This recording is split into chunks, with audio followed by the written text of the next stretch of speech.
dhuusamareeb si weyn ayay u soo dhaweysay madaxweyne xasan sheekh maxamuud iyo wafdigiisa waxayna noqotay budhiga siyaasadda federaalka ee maamulkaasi galmudug berri waxa uu uga sii gudbi doonaa gaalkacyo halkaasi oo arrimo aan la sheegin lagu furfurayo haddaba maxaa socda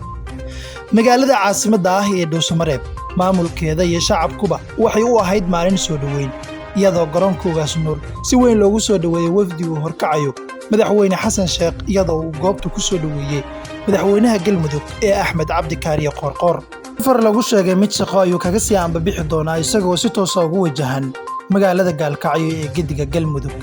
puntland way ka digtay in uu gaalkacyo yimaado madaxweyne xasan sheekh maxamuud iyada oo ku sheegtay in uu abaabulayo wax ay ku sheegtay falal amni darro oo liddi ku ah amniga puntland inkastoo xaalku sidaas yahay haddana ma cadda qorshaha dhabta ah ee madaxweynuhu gaalkacyo ugu wajahan yahay iyada oo ugu sii horeeyo liibaan shuluq ninka uu u diyaariyey hoggaanka galmudug ee xilligan